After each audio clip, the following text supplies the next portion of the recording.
함께 따라서 하겠습니다. 죽어야 사는 사명. 죽어야 사는 사명.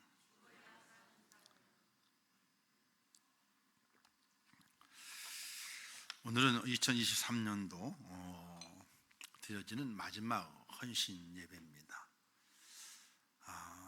참 많은 생각을 하게 합니다. 한번 제가 여쭤볼게요. 우리 권사님들, 우리 안수 집사님들 헌신할 마음이 있으셔서 지금 헌신 예배를 드리시는 겁니까?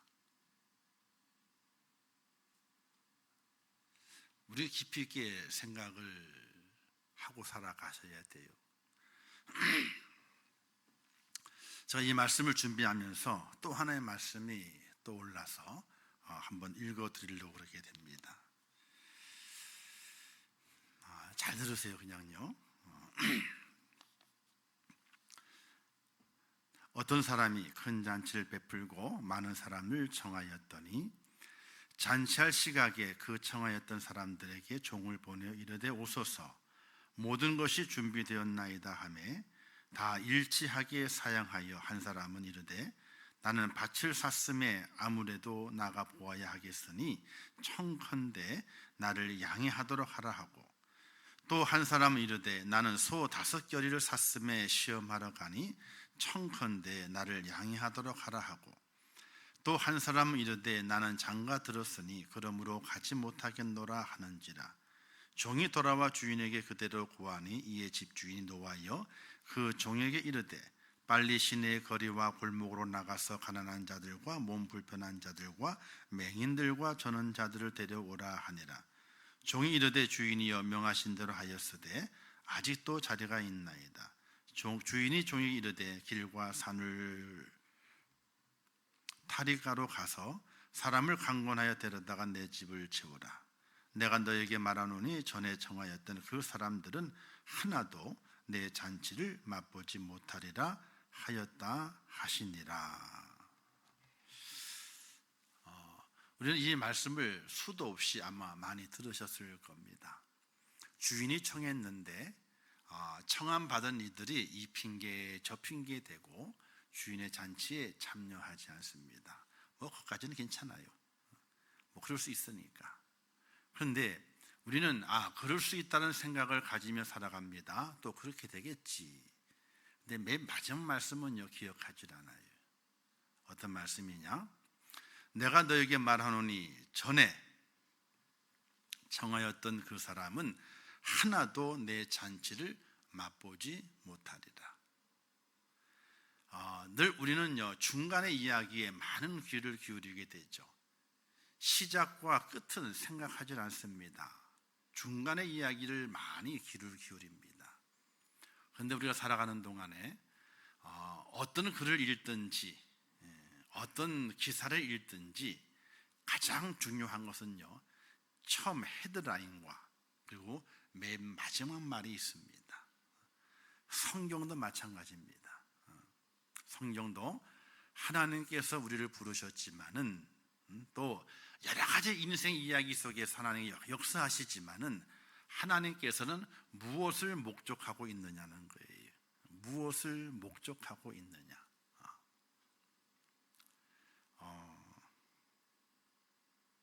한 사람 오른쪽에 한 사람 왼쪽에 줄 세우신다는 거예요. 다른 거 없어요. 성경의 맨 마지막은 하나님께서 오른쪽에 줄을 세우는 사람이 있을 것이고 왼편에 줄을 세우는 사람이 있을 거라는 거예요. 이런 지하에 저는 성경을 읽고 또 설교도 준비하고 또 묵상도 해갑니다. 여러 가지 삶의 이야기들을 끄집어내서 성도들이 가르치고 또 교훈하도록 말씀을 전하죠. 근데 늘 마음 한구석에는 과연 이 말씀을 듣고 깨달아서 오른편에 설 자가 있을 것인가, 아니면 왼편으로 밀려나갈 자가 있을 것인가, 이런 염려를 늘 하고 말씀을 전합니다. 혹 제가 잘못 전해서 오른편에 설 자가 왼편으로 밀려간다면 그 핏값을 내가 받을 터인데 이런 마음을 가지고 주의 말씀을 전합니다. 오늘 말씀도 마찬가지죠. 우리가 요한복음에 말씀하기를 한 알이 미리 땅에 떨어져 죽지 아니하면 한 알 그대로 있고 죽으면 많은 열매를 맺느니라. 우리 성도님들이 언젠가는 저에게 이런 얘기를 합니다. 우리 성도들은 참 말귀를 잘 못 알아들어서 직설적으로 얘기해야만이 알아듣는 데입니다. 그래서 목사님, 뭘 얘기하시게 될 때 직설적으로 얘기를 하세요. 근데 한번 직설적으로 했더니 삐져요. 속이 상해서 제 얼굴도 쳐다보지를 않아. 아, 내가 잘못 알아들었구나. 잘못 알아들었구나. 그래서 이제는 직설적으로 얘기를 하지 않습니다. 그냥 두리뭉실하게. 오늘은 마지막 헌신 예배이기 때문에 좀 잘 들으세요. 2023년도 마지막 헌신 예배이기 때문에 그래도 직설적으로 할 얘기는 하고 그리고 좀 지나가야 되지 않겠는가 이런 생각을 해보게 됩니다. 자, 권사 안수 집사 헌신 예배는요, 권사님 회장은 권사들에게 전화를 다 돌렸어야 돼. 한 주간 동안에. 헌신 예배입니다. 절대로 빠지지 마세요. 같이 헌신합시다. 그죠? 뭐 안수 집사님 두 분밖에 안 되니까 뭐 전화 돌릴 일도 없지만은. 그래서 헌신하는 헌신자들의 마음을 함께 나누고 기도하는 시간을 가져야 돼요. 자, 가르쳐 드는 겁니다. 지금 이제는 이제 뭐 제가 이제 8년 됐으니까 이제 뭐 어떻게 하겠어요? 8년 됐으니까. 다른 헌신이 마찬가지입니다. 남녀 존재는 마찬가지고 모든 헌신 예배를 드리게 될 때에 그 기준은요, 다 참여하는 거예요. 어쨌든 간에 참여해서 그 이름으로 하나가 되고 그 이름으로 뭔가 하나님 앞에 드려진다고 하는 마음의 자세를 함께 갖는 것이 참 중요한 겁니다. 그리고 순서마다 순서를 곱씹으면서 준비를 많이 해야 되고, 그리고 그 순서에 흐트럼 없이 예배가 드려질 수 있도록 준비를 해 나가야 됩니다. 그리고 또 하나는 각 헌신 예배를 드리게 될 때 과연 무엇을 헌신하느냐는 거예요. 내가 지금 하나님 앞에 내 부서에서 또는 직분에 따라서 하나님 앞에 헌신을 하고 있는데 과연 무엇을 헌신하느냐는 거예요.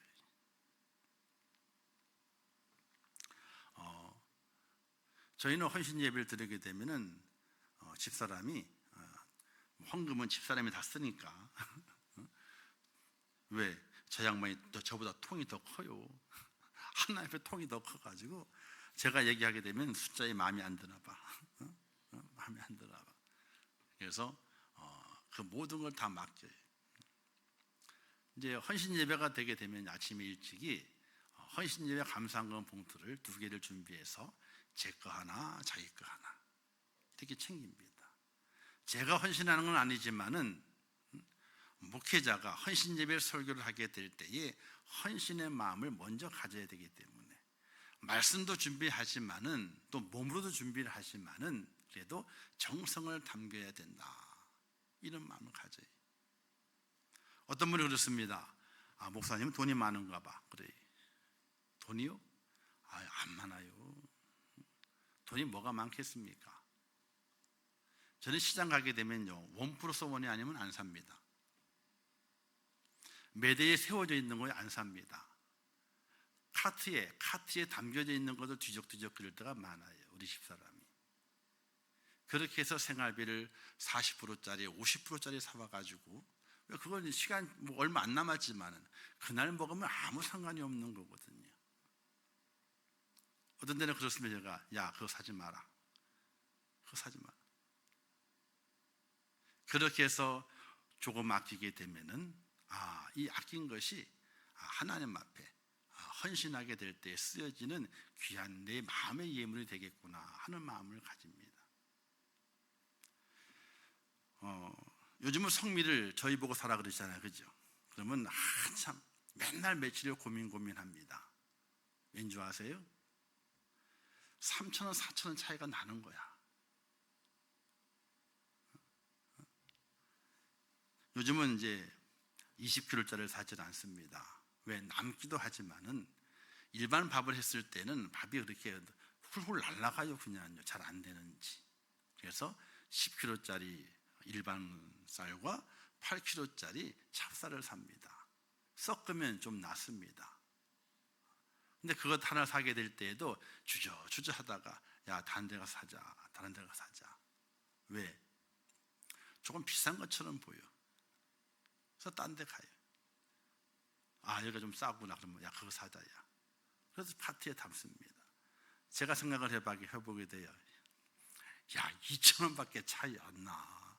왔다 갔다 하는 마음 쓰고 하는 시간 되게 되면 그 돈이 더 비싸. 내가 일당이 얼마짜리인데, 내가 일당이 얼마짜리인데, 그렇습니다. 우리가 하나님 앞에 헌신하게 될 때는요, 많이 있어 헌신하는 것이 아니라 나를 죽이는 겁니다. 내 삶을 죽이는 거예요. 그래도 하나님께 은혜를 많이 주시게 돼요. 어떤 때는 뭐 먹고 싶은 것도 있죠, 그죠? 왜 없겠습니까? 사람이 입을 다 달고 있는데. 그래서 생각만 하고 어느 날 택배가 옵니다. 멀리 있는 사람이 아이고 생각나서 보냈어 그래. 그래서 최고로 좋은 거를 받습니다. 정말로 값이 엄청나게 그 중에는 가장 비싼 거, 가장 좋은 것을 받아요. 그걸 받아 먹으면서 야, 복되겠다 그 사람이. 아주 멀어요. 멀리서 택배를 보내요. 나는 얘기가 야, 어떻게 그 먼 데에서 떨어지는 줄 알았는지 이렇게 보냈다. 그럼 먹습니다. 우리가 헌신하게 될 때에 우리 헌신은요, 많기 때문에 헌신하는 것이 아닙니다. 하나님 앞에 내 마음을 어떻게 드리느냐, 그 마음의 표현인 것이지요. 하나님께 저희들의 삶을 제가 군대를 안 갔다 왔기 때문에 만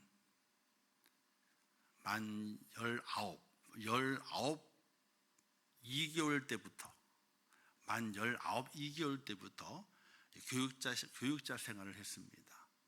신학교 1학년 9월 달부터 이제 목회자 생활을 신학교에서 교육자 생활을 시작하게 됐죠. 지금까지 어느 그런 시간을 보게 되면 엄청난 시간을 걸어왔습니다. 80년도 9월 달이니까, 아니 82년도 9월 달이니까 지금은 41년이 됩니다. 41년. 그 중에 1년은요, 하나님께 한 대 맞아가지고 1년을 꼼짝 못하고 손을 놓은 적이 있습니다. 40년의 세월이 흘렀습니다. 지나온 세월 동안 하나님께서 우리의 삶을 축복하시고 인도하십니다. 그냥 이루어진 것이 절대로 아니라는 사실이에요. 더 끊임없는 헌신과 뼈를 깎는 헌신과 내 삶에서 내 삶 누리고 싶었던 것, 좋았던 것들을 다 죽이면서 그리고 하나님 앞에 헌신했더니, 목사도 그냥 복을 받는 게 아닙니다. 헌신이 있어야지 복을 받게 돼 있습니다. 우리 권사님들 안수시면 오늘 헌신하게 될 때에 과연 무엇을 가지고 하나님께 헌신하고 있는가를 깊이 있게 생각을 하셔야 됩니다. 그리고 요즘 있잖아요, 아이들에게 용돈 준다고 그런 거 하나 주면 있잖아요, 받긴 받지만 어떻게 돼요? 에이, 우리 할머니 째째하기는. 그리고 뒤도 안 돌아봐요. 고맙다는 인사도 하질 않아요. 적어도 중학생 이상 되게 되면, 아니 초등학교 고학년 이상이 되잖아요. 그럼 뭘 줘야 돼요? 배추님 줬다면 큰일 나요. 힘들더라도 심사인당을 줘야 돼. 그래야지, 야, 우리 할머니 날 정말 사랑하나 보다. 야, 우리 할머니가 잘해야 되겠다. 우리 할머니 통이 크다 말이지. 그런 마음을 가져요. 우리의 헌신의 내용 속에서 어떤 모습과 어떤 마음을 가지고 주 앞에 헌신자로 세워져야 할 것인가를 우리는 깊이 있게 생각을 해 가야 돼요. 헌신의 자리, 그 자리의 주인공이 두 사람입니다. 첫 번째 주인공은 하나님이고요. 그리고 헌신자, 이름이 새겨져 있는 그 헌신자가 그 시간의 주인공입니다. 주인공이 만나서 함께 잔치를 벌이고 함께 감격을 나누는 시간입니다. 그리고 우리가 마음속에 깊이 생각하면서 헌신의 시간들을 준비하는 것이 하나님께서 얼마나 기뻐하실까, 이걸 깊이 있게 생각을 하셔야 됩니다. 그렇지 않으면요, 오늘 우리가 성찬 예배를 드리며 성찬식을 거듭하면서 거리낌이 있으면 하지 말라 그랬지 않습니까? 성에 기록이 되어 있어요. 오히려 은혜가 되는 것이 아니라 도리어 너희의 죄를 먹고 마실까 두려우니까 너희가 가려서 할 만하거든 그 예식에 참여하라고 말씀하게 됩니다. 우리가 헌신하게 될 때 헌신을 제대로 하지 않으면요, 제대로 하게 될 헌신은 우리의 삶 속에 큰 복이 되지만은 제대로 하지 않은 헌신은요, 차라리 하지 않은 것만 못한 그런 결과를 초래할 수 있다는 것을 우리는 깊이 있게 생각을 하셔야 됩니다. 좀 무거운가요? 솔직히 얘기하면 더 무겁게 할 수도 있지만은 제가 그렇게 마음이 강하지 못해요. 제가 마음이 참 여려요. 차라리 내가 아파하는 게 내가 하나님께 한 대 더 맞는 게 더 좋지 않겠는가, 대신 맞는 게 좋지 않겠는가, 이런 생각을 가지고 살아가요. 내가 좀 더 힘들면 되겠지 뭐, 내가 좀 더 힘들면 되지, 이런 마음을 가지고 살아가게 돼요. 자, 헌신한 우리 권사님들과 안수 집사님, 또 장로님들 계시고 또 이제 일반 서리 집사님도 계시게 됩니다. 여러분들의 모든 삶은 죽어야 사는 사명, 내가 죽어야지 사명이 살아난다 하는 걸 깨닫고 살아가셔야 됩니다. 그리고 교회를 돌아보기를 제1우선으로 해야 됩니다. 교회 예배드리러 왔을 때에 또는 교회를 들려보다가 우리 교회가 이러이러하구나, 그걸 깨닫게 되면은 그 부족한 것들을 누가 시키지 않아도 그걸 잘 감당해낼 수 있는, 묵묵하게 오른손이 하는 일을 왼손이 모르게 하듯이 묵묵하게 감당할 수 있는 그런 은혜로움이 필요합니다. 하나님의 교회의 연약함과 부족함과 또는 불편함들이 눈에 보여져야 됩니다. 불편함을 불편해 하고 말하는 것이 아니라 그 불편함을 바라봤을 때는 다른 사람도 불편하겠구나, 내가 그 불편함을 내가 치워야지, 내가 불편하지 않게 해야지, 이런 마음을 갖는 것이 바로 하나님 앞에 우리가 세워지는 기본적인 자세가 될 수 있는 겁니다. 그래서 하나님의 밀이 땅에 떨어져 죽어야 되거든요. 내가 죽어야지, 그래야지 나중에 많은 열매를 맺는 축복자가 된다는 것, 그걸 잘 기억하시기를 주님의 이름으로 부탁을 드립니다. 그래서 내년도에 헌신 예배 드리게 될 때는요, 각 헌신 예배를 드리는 주최자들은 정말로 기도하셔야 돼요. 야, 우리가 어떻게 하나로 모여서 잘 뭉쳐서 한번 헌신 예배를 드려볼까, 정말로 헌신이라고 하는 것을 해볼까, 이런 마음과 자세를 가지고 주 앞에 예배하고 세워지게 될 때에 하나님의 축복이 임하게 돼요. 뭐 다른 교회 예를 들어서 그렇지만은 다른 교회 한번 여러분들 신앙생활하고 주변의 친구들에게 한번 물어보시고 해보세요. 권사 헌신 예배를 드리고 또는 직분자 헌신 예배 드리게 될 때에 어떻게 드립니까? 그러면 그때 그냥 대충 참여하는 거예요. 이러는 교회는 아무도 없어요. 모여서 기도하고 이번에 어떻게 우리가 하나님의 교회에 뭐가 필요하다 그러면 뭐가 필요할까? 우리 권사 이름으로, 안수 집사 이름으로 또는 장로 이름으로 뭘 하나 해놔서 하나님의 교회가 빛나게 만들어 볼까?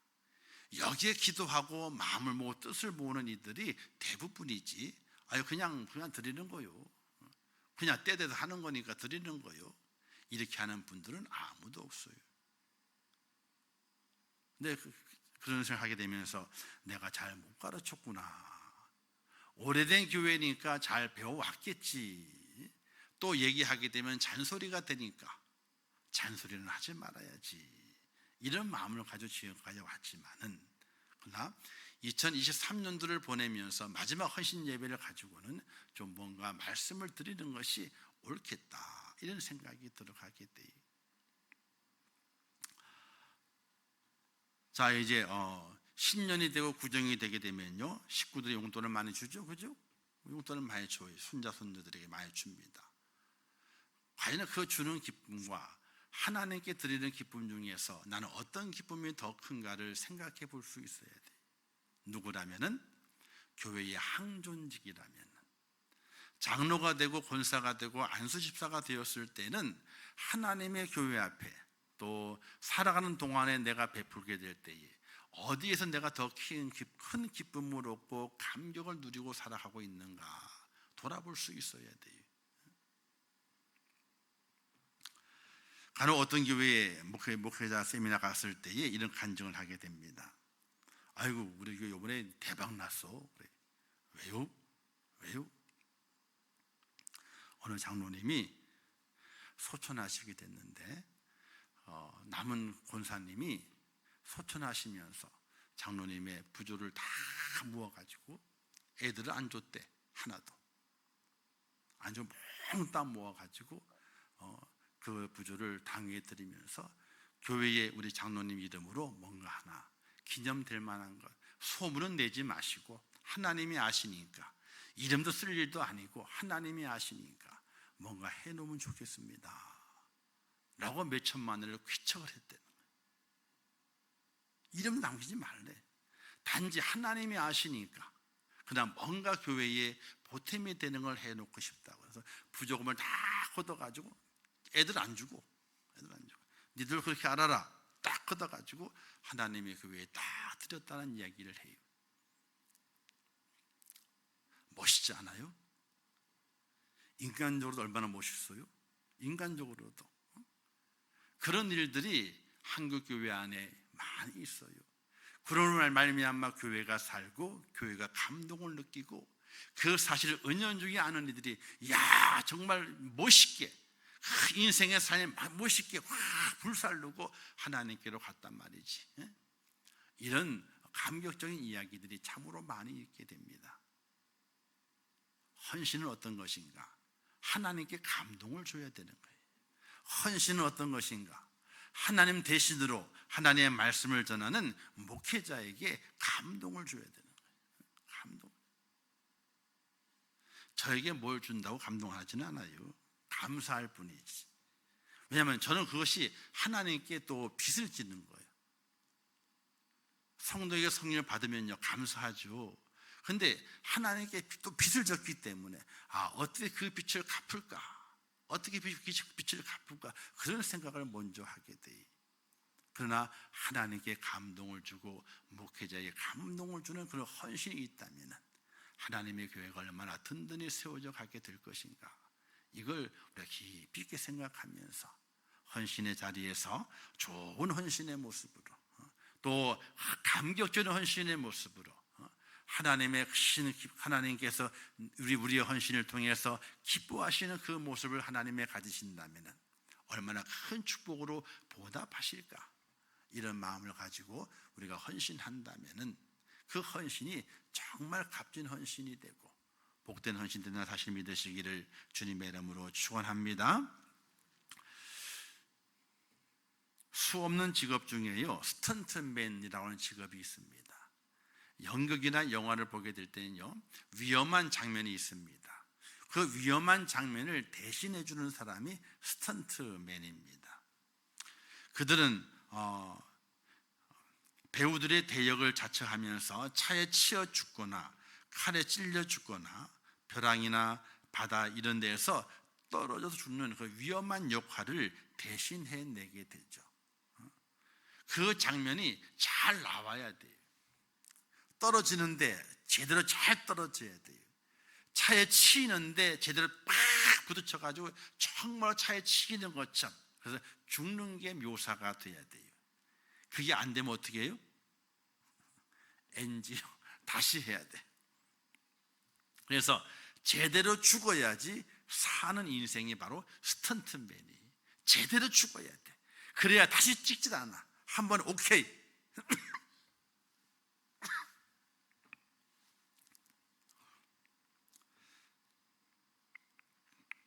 시청자들은 또는 이제 보면서 아이고 죽었구나 야. 실제는요, 스턴트맨은 죽지 않습니다. 단지 죽는 연기를 하는 거죠. 근데 제대로 죽어야지. 야, 저 스턴트맨은 정말 실감나게 연기를 해. 저에게 맡겼을 때는 야, 실감나게 연기를 해가지고 정말 죽는 것 같아. 그런 느낌을 줬을 때는요, 계속 여기저기 영화사에 다 불림을 받습니다. 그래서 살아요. 그러나 그렇지 못하면 어떻습니까? 야, 지난번 써봤더니 형편없더라. 야. 계속 NG만 나고 말이지. 아이고, 야, 못 쓰겠어. 그럼 어떻게 해요? 그냥 그 일을 그만둬야 돼. 제대로 죽어야지 제대로 사는 인생이 스턴트맨의 인생이라 그래요. 오늘 우리 그리스도 이 땅에 살아가면서 어떤 모습이어야 되느냐? 제대로 죽어야지. 하나님 앞에 제대로 죽어야지. 다시 제대로 사는 놀라운 은혜의 축복자가 되는 것이 바로 오늘 우리 그리스도인의 삶이 되고, 특별히 항존직의 삶이 되어야 한다는 사실이, 살려고 발버둥 치는 것이 아니라 하나님 앞에 죽으려고 발버둥을 치고, 정말 하나님 앞에 나 죽었단 말이지. 하나님께도 인정하실 만한, 야, 제가 정말 죽었네. 내가 저를 다시 살려야 되겠다 하시는 하나님 앞에 그런 감동과 감화를 줄 수 있는 그런 믿음의 사람. 사도 바울도 이렇게 고백했습니다. 고린도후서 15장 말씀에서 나는 날마다 죽노라, 이렇게 고백하고 살았어요. 나는 날마다 죽노라. 오늘 우리 권사님들과 안수집사님들에게도 그와 같은 믿음이 필요하게 됩니다. 내가 죽어야 가정이 살고, 내가 죽어야 교회가 살고, 내가 죽어야 민족이 산다는 그 사실을 잊지 말고 믿음 안에서 철저하게 죽어지는, 철저하게 하나님 앞에 죽어지는 그런 믿음의 삶의 모습이 오늘 우리 속에 있어지게 될 때에 다시 사는 역사가, 다시 사는 은혜가 내게 임한다는 사실을 꼭 믿으시기를 주님의 이름으로 부탁을 드립니다. 우리는 우리의 육체를, 우리의 정욕을, 우리의 욕심을 십자가에 못 박아야 됩니다. 우리 신앙이 거듭나기 위해서는 죽어야 하는 것입니다. 죽지 않고서는 다시 사는 방법이 없습니다. 권사님들과 안수집사님들, 그리고 이곳 함께 예배하며 헌신의 이름으로 듣고 있는 우리 모두는 하늘의 미랄입니다. 그 하늘의 미랄이 어떻게 되어야 되겠습니까? 미랄은요, 하늘 그대로 썩지 않고 하늘 그대로 있으면은 그냥 하늘 그대로가 남아져 있는 것뿐입니다. 썩어져서 없어져 죽어지게 되면은 그 하늘의 미랄이 어떻게 돼요? 많은 열매를 맺게 된다고 이런 진리의 말씀을 우리에게 허락하셨는데, 과연 내가 썩어지는, 죽어지는 하늘의 미랄이 되고 있는가를 깊이 있게 생각을 해봐야 되죠. 근데 그 미랄이 첫 번째 조건이 있습니다. 아무 미랄이 썩어진다 그래가지고 다 사는 역사, 많은 열매를 맺는 역사가 나타나는 것이 아닙니다. 첫 번째 조건이 있어요. 첫 번째 조건이 뭐냐면요, 미랄이 살아있어야 돼. 살아있는 미랄도 있고 죽어있는 미랄도 있거든요. 그걸 먼저 검사하잖아요. 그죠? 검사를 해요. 살아있는 미랄이 돼야만이, 살아있는 게 확인돼야만이 그 미랄이 죽어져 가지고 많은 열매를 맺는 것이지, 생명이 없는 살아있지 않은 미랄이면요 끝나버리고 말아요. 썩어지고 끝나버리고 말아요. 살아있는 미랄이 돼야 되는 거예요. 2002년도에 중국 동북부에 가뭄으로 연못이 바싹 말랐습니다. 근데 그 웅덩이 밑에서 씨앗이 하나 발견됐는데 검사해 보게 되니까 500년 묵은 연꽃 씨앗이었어요. 연꽃밥이 아마 떨어졌나 보죠. 500년 전 거래. 그래서 미국의 과학자들이 그 씨앗을 이게 배양을 했어요. 이게 씨앗이 싹이 날까 배양을 했어요. 그런데 놀랍게도 싹이 났답니다. 500년 묵은 씨앗인데 싹이 난 거예요. 그리고 꽃이 피어나게 되고요, 잎이 피어나게 되고, 다시 그 꽃에서 어떻게 연꽃밥이 맺혀지게 되는 거예요. 생명이 있기 때문에 가능한 겁니다. 생명이 없다면요, 1년이 지나도 싹이 나지 않을 뿐더러 다 썩어서 먼지처럼 다 날아가 버리고 마는 것입니다. 예수님 말씀하신 하나님의 미랄은 생명의 씨앗이 있습니다. 아무 계란이나 병아리가 되지 않죠. 무정란은요, 생명이 없기 때문에 부화기에 넣어도 부화되지 않습니다. 단지 식용으로 먹을 따름입니다. 우리가 마트에 사는 그 계란 있잖아요, 그죠? 그거 다 무정란이에요. 그것까지 아무리 에디슨처럼 품어봐요, 어떻게 돼요? 조금 있으면요, 다 썩어 문드러져 버리고 말아요. 무정란이에요. 생명이 그 속에 없습니다. 아무리 부화하려고 그래도 병아리의 울음소리를 들을 수가 없습니다. 성경은 세상의 모두에게 영생의 생명의 씨앗이 없다고 선포하게 되죠. 죄로 인해서 죽은 씨앗으로 태어나게 됩니다. 무정란 같은 우리 인생의 모습이죠. 그런데 그 얘기 하나님께서 무정란인 우리에게 유정란이 되는 은혜를 베푸시는 거예요. 내 속에 생명을 불어넣으신 겁니다. 나는 하늘에서 내려온 살아있는 떡이니 사람이 이 떡을 먹으면 영생하리라. 영생의 생명이 예수님께 있는 겁니다. 그 떡을 먹으면, 그 물을 마시게 되면 나는 영생하게 된다, 이렇게 말씀하신 겁니다. 내가 하나님의 미랄인데 내 속에 예수 그리스도의 생명을 갖고 있느냐는 거예요. 이게 먼저 중요한 거예요. 그냥 나는 미랄이야, 아니, 그게 중요한 것이 아니에요. 과연 그 미랄이 살아있는 미랄이냐는 거죠. 살아있느냐는 거예요. 내 속에 예수님이 살아계시냐는 거예요. 우리가 아무리 미랄이라도요, 예수님이 내 속에 없으면요, 생명이 없는 겁니다. 생명이 없으면요, 그거는 그냥 쭉정이에요. 쭉정이. 알곡은 안으로, 쭉정이는 밖으로.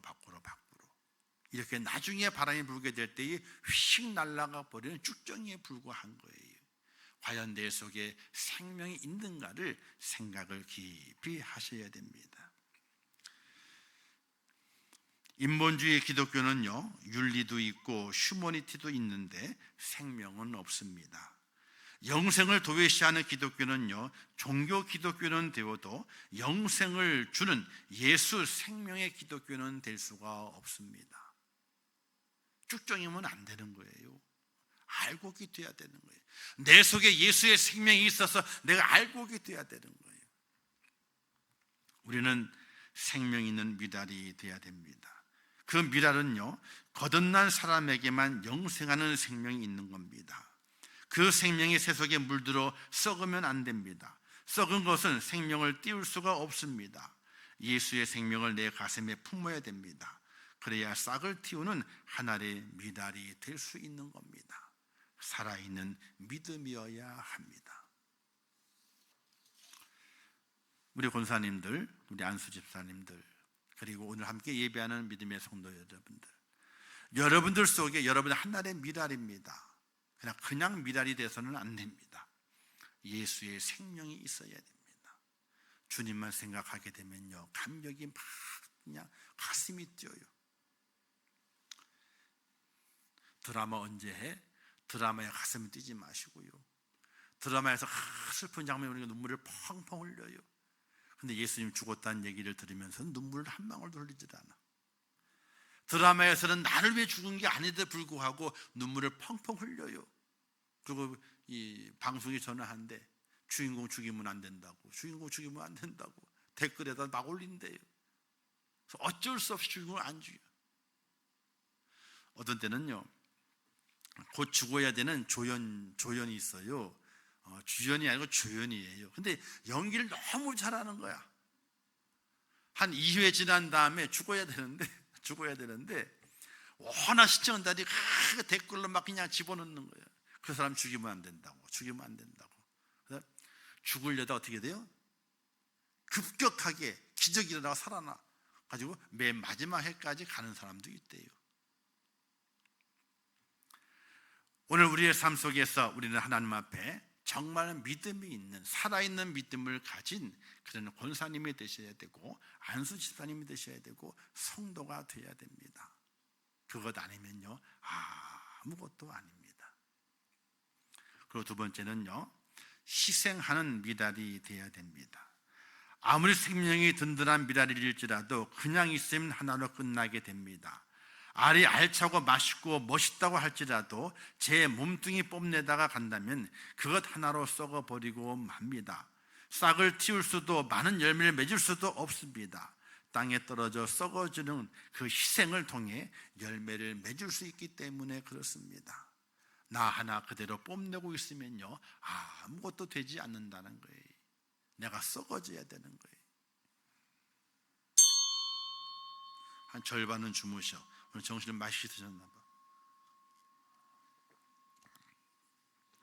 봐. 절반이 주무시면 돼요. 안 되지. 저는 이제 허리가 끊어지는데 지금 그냥 오전에 1시간 10분 넘어갔더니 허리가 끊어지는데,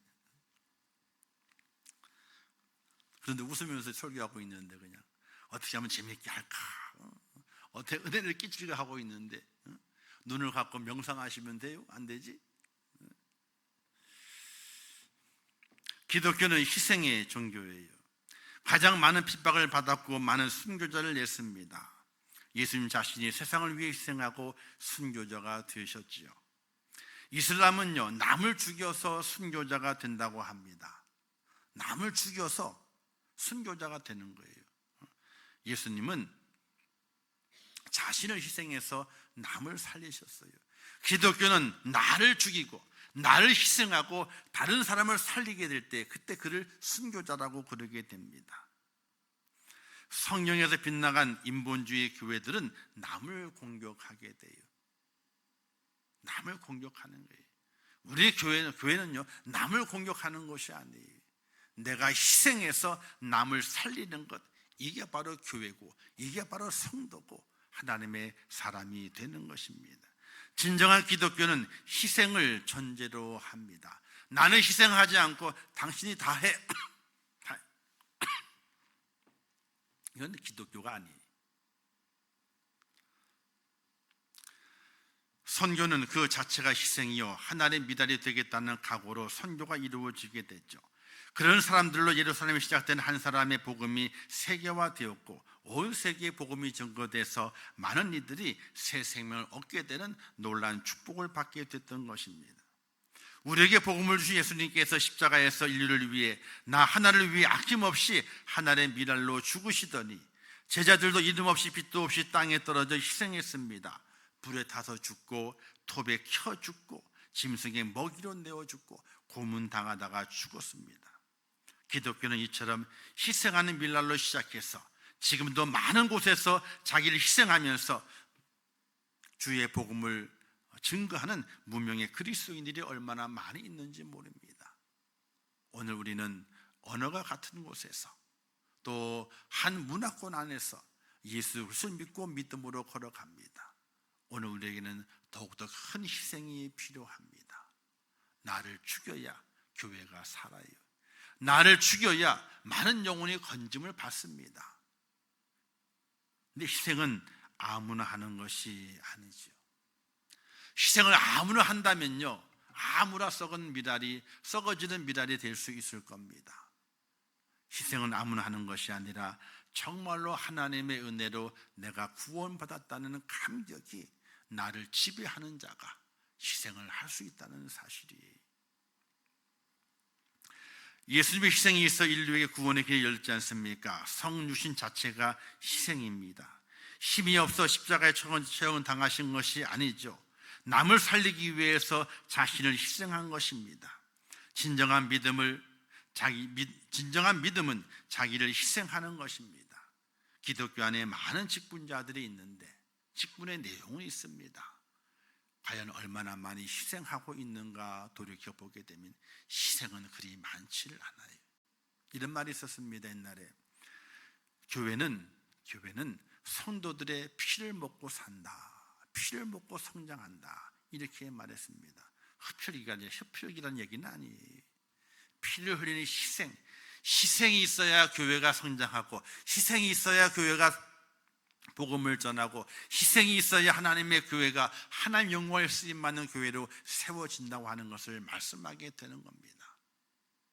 사랑하는 권사님 여러분, 또 안수 집사님 여러분, 또 장로님, 또 성도 여러분, 우리가 믿음의 은혜를 입고 물과 성령으로 거듭난 자의 모습으로 세례를 받고 또 직분을 받아서 살아갑니다. 이때 우리는 어떤 하나님 앞에 고백을 했습니까? 기본 고백이 이었잖아요. 죽도록 충성하겠습니다, 이런 고백이었거든요.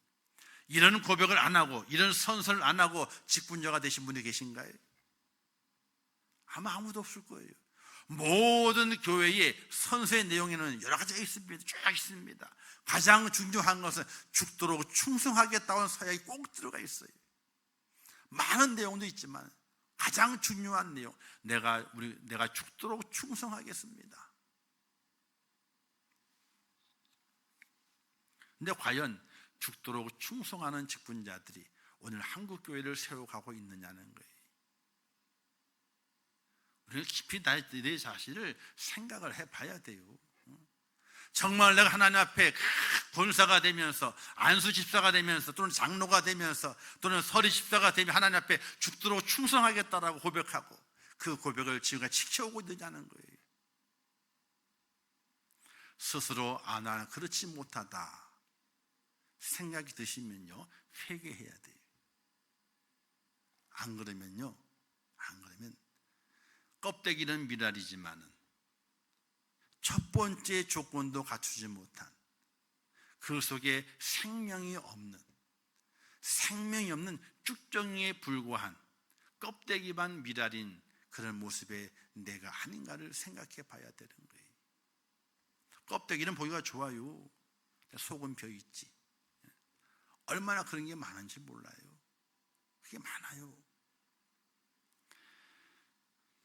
그래서 봄이 돼가게 될 때에 농부는요, 가장 먼저 하는 것이 벽시를, 지금은 이제 뭐 다 받아요. 다 받아 쓰지만 옛날에는 그렇지 않았어요. 옛날에 벽시, 잘 보관된 벽시를 있잖아요. 물을 큰 다라에 떠놓습니다. 걷다가 벽시를 확 보여. 그리고 휘휘 젓습니다. 조금만 젓으면요, 벽시에 물이 먹으면서 알곡인 벽시는요 가라앉아요. 축적에는요 다 떠오릅니다. 그럼 어떻게 해요? 싹 걷어가지고 버려요. 가라앉아 있는 알곡을 떠다가 어떻게 돼요? 모판에 깔아가지고 못자리를 만들게 돼 있습니다. 오늘 우리들에게도 그 날이 곧 온다는 사실이, 하나님께서 우리를 다 거두시다가 어떻게 돼요? 성령의 물에 확 풀어요. 그리고 물을 머금고 만든 다음에 가라앉느냐 떠오르느냐를 기다리십니다. 떠오르면요 싹 걷다가 어떻게 돼요? 불무서 던져버리고, 가라앉은 알곡은요 싹 걷다가 어떻게 돼요? 창고에 들이시기 때문에. 사랑하는 성도 여러분, 또 우리 권사님 여러분, 또 안수 집사님들, 또 장로님들, 오늘 내게 허락하신 하나님께서 내게 무엇을 요구하시고 내게 무엇을 바라시는가 깊이 있는 묵상이 오늘 우리 속에 있어져야 됩니다. 예수님의 희생이 인류의 구원의 길을 열었던 것처럼 오늘 내가 직분 받으면서 주 앞에 헌신하고 희생하겠다고 다짐했던 그 희생이 내게서 이루어지게 될 때에 하나님의 교회가 든든히 세워져 가게 되고 문영혼들이 건진받으며 세상의 교회를 부러워하는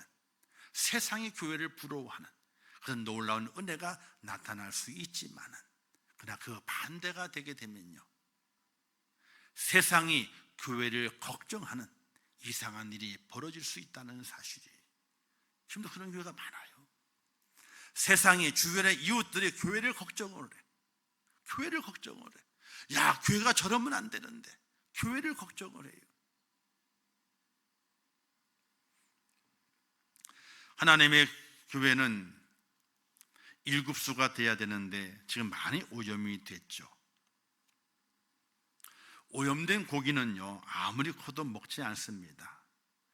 교회가 성도가 직분자들이 그렇게 변질되어 가고 있지는 않은지 생각을 해봐야 됩니다. 교회는 많은 성도들의 희생으로 세워지게 됩니다. 희생하는 미랄이 모여지게 될 때에 30배, 60배, 100배의 결실을 거두게 되어 있습니다. 누가복음 18장에서 베드로가 이렇게 말하게 되죠. 보소서, 우리가 우리의 것을 다 버리고 주를 따랐나이다. 이런 고백을 하게 됩니다. 오늘 우리에게 그런 고백이 필요합니다. 예수님이 이렇게 말씀하시게 되죠. 내가 진실로 너에게 이르노니 하나님의 나라를 위하여 집이나 아내나 형제나 부모나 자녀를 버린 자는 현세의 여러 배를 받고 내세의 영생을 받지 못할 자가 없느니라. 이렇게 말씀하시게 됩니다. 이거 참 중요한 것이요, 현세의 여러 배를 받는다 그랬어요. 버리면은 여러 배를 받는다. 이건 뭘 말하게 돼요? 내가 버린 이들이 있지만은 그 버린 이들이 진짜 버리는 것이 아니라 하나님의 은혜 가운데 그들이 다시 하나님 내게로 돌아와서 하나님 나라의 알곡이 돼서 내게 돌아온다 하는 그 뜻을 말씀하게 돼요. 내가 변화돼야지, 내가 새로워져야지, 내가 희생해야지 바로 하나님 놀라운 역사가 일어나게 된다는 사실이. 오늘 헌신 예배로 주님 앞에서 신 우리 권사님, 또 안수 집사님, 그리고 성도 여러분, 죽어야 사는 축복을 우리가 잘 깨달아야 됩니다. 정말 죽어야 돼요. 죽지 않으면 안 됩니다. 죽어야 알곡을 맺게 됩니다. 죽어야 하나님의 교회가 삽니다. 죽어야 세상이 부러워하는 교회가 됩니다. 죽어야 하나님의 영광이 드러나게 됩니다.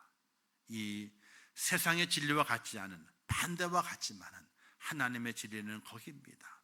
죽어야 사는 진리, 그 진리를 내가 감당하게 될 때에 하나님께서 살게 하신 역사가 우리의 삶 속에 나타난다는 사실을 꼭 기억하시면서 오늘 헌신하는 우리 모든 분들에게 하나님의 은혜가 또 주의 축복이 임하기를 주님의 이름으로 축원합니다. 기도하겠습니다. 하나님 아버지, 은혜를 감사합니다. 저희를 사랑하시고 붙드시며 오늘 헌신 예배를 주 앞에 서게 하신 아버지 하나님, 진실한 헌신이 있게 하옵소서. 하나님이 기뻐하는 헌신이 있게 하옵소서. 정말 나를 죽이고 하나님의 사명을 다시 살리는 복된 자가 될 수 있도록 은혜를 베풀어 주시옵소서. 예수님의 이름으로 기도하옵나이다. 아멘. 지금은 우리 주 예수 그리스도의 은혜와 하나님 아버지의 무한하신 사랑하심과 성령님의 감화 감동 위로 축복 교통하신 역사가 오늘 헌신 예배를 통해서 살아있는 알곡이 되고 또 희생하는 알곡이 되어서 많은 것을 남김으로 말미암아 하나님께 영광을 돌리고 하나님의 교회를 든든히 세워가며 세상에 많은 사람들이 부러워하는 하나님의 교회를 세워가기를 원하는 우리 권사님, 안수 집사님, 또 모든 직분자들과 성도들 머리 위에 이제부터 영원토록 함께 있을지어다. 아멘.